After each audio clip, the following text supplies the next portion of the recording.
안녕하세요. 핀도렌 커플의 허수정입니다. 여러분, 뭔가 오랜만인 것 같아요. 제가 요새 좀 현생을 사느라 바빠서 영상 킬 시간이 없었어요. 그래갖고 요즘에는 브이로그도 잘 못 찍고 있고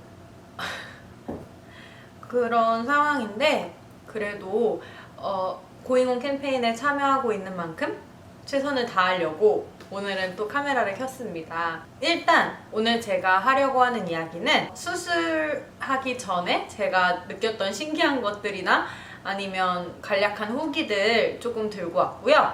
그리고 제가 유튜브뿐만 아니라 블로그랑 이런 것도 하고 있거든요. 블로그나 유튜브에서 생각보다 가장 많이 댓글이 달렸던 내용이 있었어요. 그게 뭐냐면 온코 검사를 했고 저위험군이 나왔는데 왜 항암 치료를 하셨냐라는 댓글인데요. 그거에 대해서 오늘 이야기를 하려고 합니다.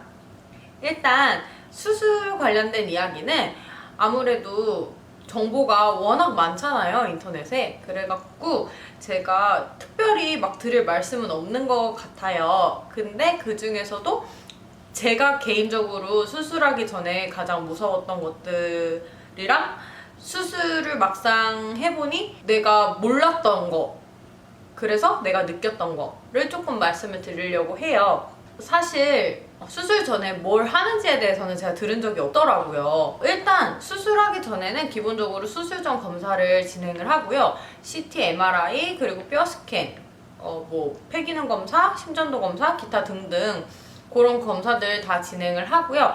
그리고 수술하기 전날 입원을 해서 그날 저녁에 이제 여기도 갔다 와라 저기도 갔다 와라 이렇게 하시거든요. 갑자기 이제 초음파실로 부르시는 거예요. 분명 수술 전 검사에서 초음파를 다 봤는데, 그래서 왜 초음파실로 부르시지? 하고서 초음파실에 갔는데, 수술할 때 이 병변이 있는 부위를 잘 발견을 하려면 여기에 이제 이렇게 작은 철심 같은 걸 심어야 된다고 하시더라고요. 그래서 너무 놀랐어요. 일단 철심을 심는다는 것도 제가 너무 처음 들은 얘기였고, 더 놀랬던 건 철심을 심는데 마취를 하지 않는다는 거.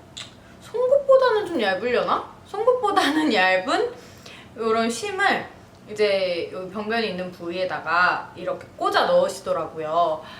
근데 왜 마취를 안 하냐라고 여쭤보니까 마취를 할 경우에는 길이 잘 안 보인다고 그렇게 말씀을 해주셨어요. 그리고 눈 딱 감고 빨리 한 번만에 찌르는 게 더 안 아플 거다. 마취를 하려면 주사를 더 맞아야 되니까 이렇게 말씀을 하시더라고요. 그래서 우여곡절 속에 그 철심 같은 거를 심었어요.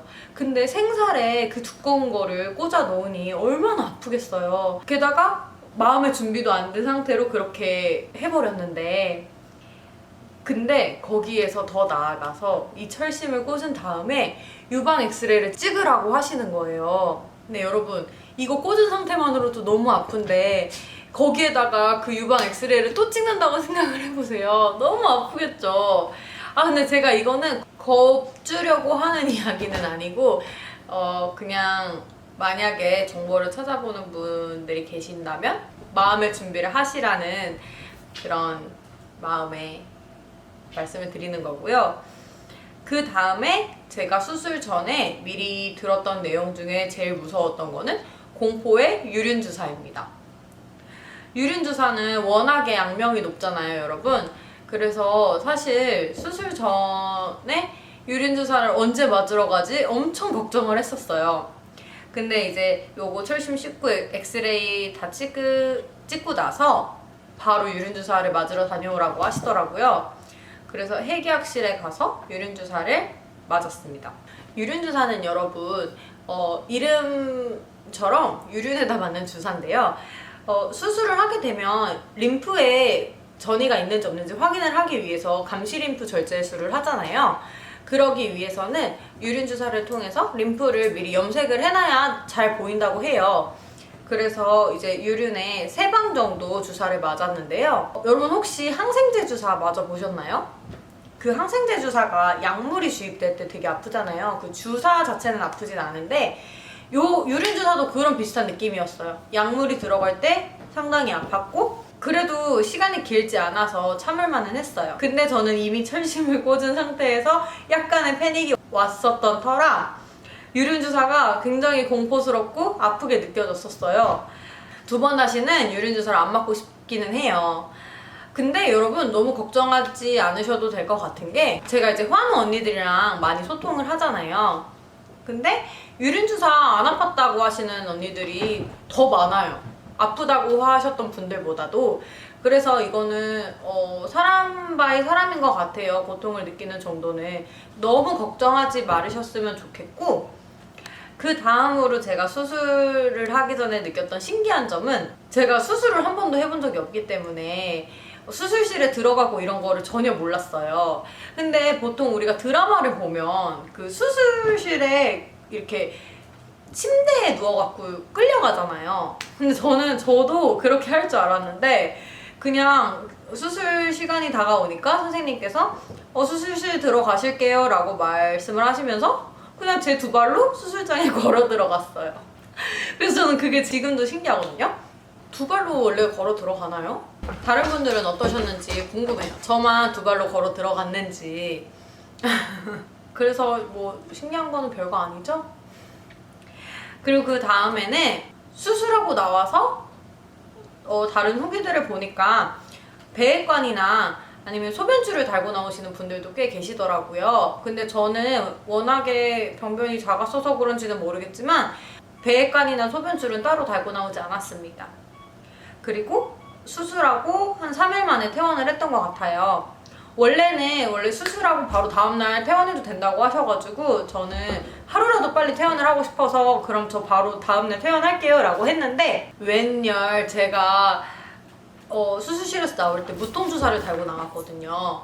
근데 이게 조금이라도 아프기가 싫어서 제가 무통주사를 계속 눌렀어요. 뭔가 여기 감각이 느껴질만 하면 누르고 계속 눌렀거든요. 근데 이 무통주사의 부작용으로 그 다음날 아침에 제가 화장실에서 쓰러진 거예요. 이게 엄청난 두통과 어지럼증 그리고 울렁거림이 너무 심하게 온 거예요. 근데 아무도 저한테 무통주사 부작용이 있다라고 말씀을 해주는 적이 없어서, 아니면 다들 원래 알고 계시나요? 저는 그래서 그 무통주사 부작용 때문에 하루 더 입원을 하고 신경과 외래까지 다녀왔습니다. 그래서 여러분, 무통주사는 너무 아파서 죽겠을 때, 그럴 때 아니면 조금 덜 누르셔야 될 것 같아요. 뭐 물론 부작용 없는 분도 계시긴 할 것 같아요. 근데 제가 조금 유난했겠죠? 퇴원을 하고 한 열흘 정도 뒤에 외래가 있었던 것 같아요. 이제 수술로 떼낸 조직을 가지고 조직 검사를 다시 진행을 하는데 최종적인 제 암 타입이나 병기 이런 것들이 나오거든요. 그러고 나서 이제 앞으로의 치료 과정에 대해서 이야기를 해야 되기 때문에 혈중과 외래를 잡아주셨고요. 암을 진단받고 나서 제일 많이 들었던 게, 이제 유방암 초기에는 항암 치료 안 해도 된다, 수술만으로도 된다, 이런 말을 되게 많이 들었어요. 그랬기 때문에 저는 당연히 제가 항암 치료를 하지 않을 거라고 생각을 했고, 항암 치료에 대해서는 전혀 찾아보지도 않았고 알아본 바가 없었어요. 그랬는데 혈액종양내과 교수님께서 아무래도 나이가 젊기 때문에 그거 하나만으로도 고위험군이라고 판단을 한다고 하시더라고요. 항암 치료를 했으면 좋겠다라고 말씀을 하셨고, 그 자리에서 제가 그럼 저 항암 치료 할게요 라고 말씀을 못 드렸어요. 일주일만 더 고민할 시간을 주세요 라고 말씀을 드려서 집에 왔고 엄청나게 찾아봤죠. 엄청 찾아보니까 여러분들 많이 보셨을 거예요. 이학민 선생님 유튜브. 이학민 선생님 유튜브에서 그런 말이 있더라고요. 온코타입 DX 검사를 했을 경우에 저위험군이 나오면 항암 치료를 안 하는 경우도 있다. 그 영상을 보고 바로 병원에 가서 저 온코타입 검사 할게요 라고 말씀을 드렸어요. 그랬는데 교수님께서 추천을 하지 않는다고 하시더라고요. 보통 온코타입 검사를 해야 되는 사람들 같은 경우에는 먼저 병원에서 제시를 해주신대요. 선생님의 만류에도 불구하고 제가 제 고집대로 온코 검사를 신청을 했습니다. 온코 검사 결과는 한 3주 정도 걸리는데요. 결과는 다행히도 14점의 저위험군으로 9년 이내에 재발률이 4% 미만이고 항암 치료를 했을 경우에도 효과를 볼 확률이 1% 미만이다 라고 나왔어요. 그래서 되게 기분 좋게 항암 그럼 하지 맙시다 라고 결론이 났고, 항암을 하지 않더라도 방사선 치료는 해야 되기 때문에 방사선 치료와 앞으로의 호르몬 치료는 같이 합시다 라고 하셔서 알겠습니다 라고 하고 나왔는데, 방사선 치료 같은 경우에는 매일매일 다녀야 되잖아요. 근데 수술을 했던 병원이 집에서 조금 멀어서 제가 집에서 가까운 병원으로 다니고 싶어서 전원 서류를 막 챙겨가지고 병원에 전원을 했어요. 그랬는데 전원한 병원에서는 교수님께서 온코타입 검사지조차도 보지 않으시는 거예요. 나이가 젊으신데 왜 온코 검사를 하셨냐, 점수가 저위험군이 나왔다고 하더라도 그냥 나이가 젊어서 고위험군이기 때문에 항암 치료를 무조건 해야 된다 라고 하셨고, 지금 당장이라도 항암약을 맞아야 된다. 왜냐면 이미 수술 후에 10일이 지났고, 그리고 또 일주일 정도 고민할 시간을 달라고 했었고, 그런데다가 온코검사가 나오는 데까지도 3주가 더 걸렸잖아요. 그러니까 한 달이 훌쩍 지난 거예요. 수술을 마치고 딸 같아서 하는 말이니까 지금 당장 항암 치료를 해라 라고 말씀을 하셨고, 저보다 점수가 낮게 나온 한 70대 아주머니도 뭐 재발이 돼서 지금 다시 왔다. 근데 나이가 젊은데 왜 항암을 안 하냐라고 계속 강력하게 말씀을 하셔서 어쩔 수 없이 항암을 했습니다. 그래서 저는 TC 항암 4차를 했고요. 물론 온코타입 검사를 한 거는 후회는 안 해요. 왜냐면 제가 온코타입 검사로 인해서 제 암 타입이 저위험군이라는 거를 알게 됐고, 지금도 항암은 했지만 재발과 전이에 대한 두려움은 항상 가지고 있거든요. 그치만 그 온코 검사 결과가 나름의 저한테 위안을 주는 느낌? 아 맞아, 나 온코 검사에서도 저위험군이고 항암까지 했는데 재발 전이는 아니겠지 라는 그런 셀프 위안이 되더라고요. 별거 아닌 이유지만 제가 온코 저위험군이 나왔음에도 불구하고 항암 치료를 한 계기는 이 정도로 마무리를 하면 될 것 같고요. 오늘 영상 또 이렇게 봐주셔서 너무 감사드리고, 제가 오늘은 대본 없이 카메라를 켜서 너무 말이 횡설수설했던 것 같아요. 그리고 여러분, 날씨가 너무 더웠다 추웠다 해서 감기 너무 잘 걸리는 것 같아요.